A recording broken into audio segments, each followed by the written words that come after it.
Ryngkat kedua kepirat, ke Shad ke Kmen bai Shongkun, ke Shad sok mensim hajar arpoar, kelapoi sebekut mentah kesengi, kat wei terik yayong hajar arpoar.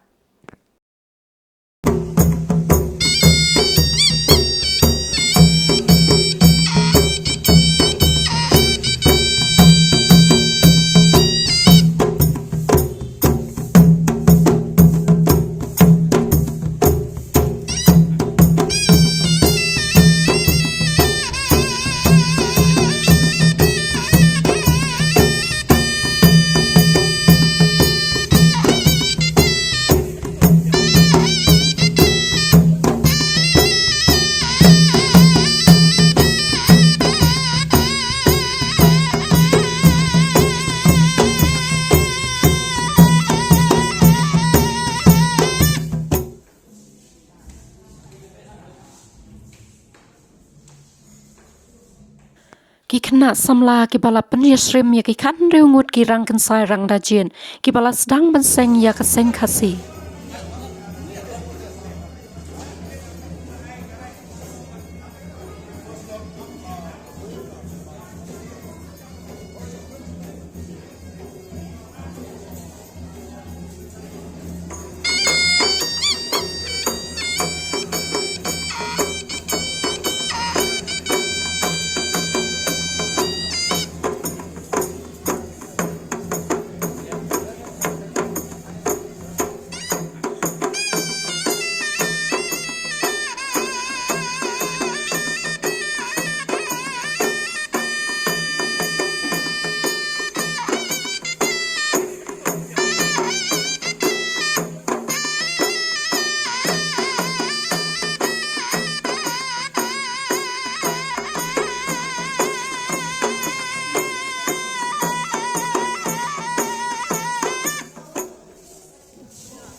Iki dua ikut paru boleh tak kena bau mentah keskiru, pun air kesni kebiang ini kesni masjid, kebetengan, nama begini kikul sama juga kita ibarat senang, kenyaman pendap, jangan ikat kesni Shad kebakadu, mentah kesni apa lempung makin. Iklan dah kulit, cuy kepor, ini sedang no, ya kan ikat, jingalang ini mentah kesni. Dar man ay kinti kentien jing duai berlabur da u men berim men baja nong seng nong dang yang kini keseng kesibi ejumi ablay try kendra gunong tau nong bo lepoi menta kumbale bo banyami kecat ke Kmen try kendra da kemen sim ni janti yang jing jing Islam jompi barat Islam. Kumbang imut nitau banle baba menroi dari dababiang akan yang gerkom kahapasat kasat kanang kaspak hajar kanang keburam kebuat kakor katakan kendra yang ada jing Shad di Kmen jumi kerkui maki kerdoa himapi makan bah makan biak makan po makan pir hau nong Shad nong Kmen hau nong put nong Kmen ukmi kai ukmi ya sinrang kentei balong para kur para kha sudah bro atrai kendra kekoi kanam Ryngkat kapin buat dua paiba kumbayalong biaktir ikorika Prakhuan kasigara. Pelon nakhli akjab. Namingi sesepi.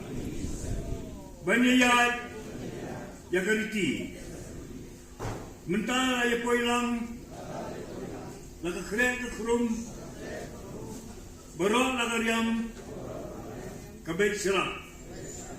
Prakhuan kasigara. Rangkhen korika. Kat kum lagariti bagi Shong sok song sign kabut take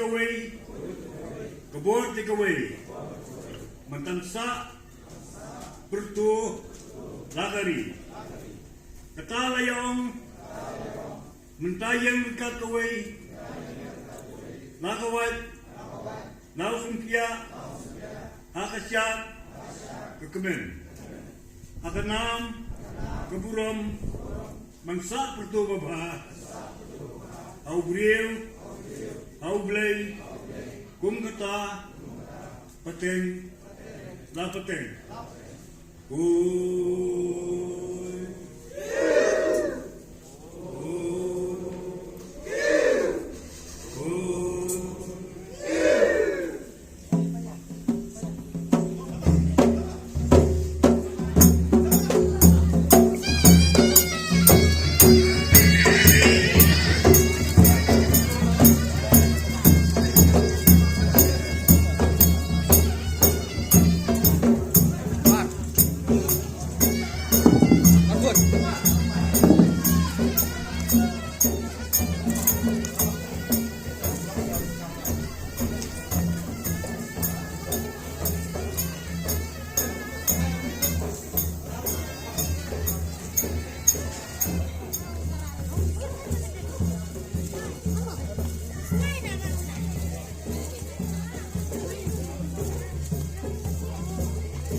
Nguh idem kum Kmen kisan baal mementakan kecanggihan dan rangkan kriang dan pangat pajang bat nidak khap yabi kum mai simsi kat baranggai kapor ka jongbi ka mansyai to wan kublai mabi Ryngkat bangrong kapi hey ho kata wan nom snap ya bano yo lese dan bapa banri dan bapa belendet ki kum mai simsi snap ping itu Nguh kadem Kmen kisan to wan bando Ryngkat hakan kapor ban biang kasyat Kmen Nguh idem shi haja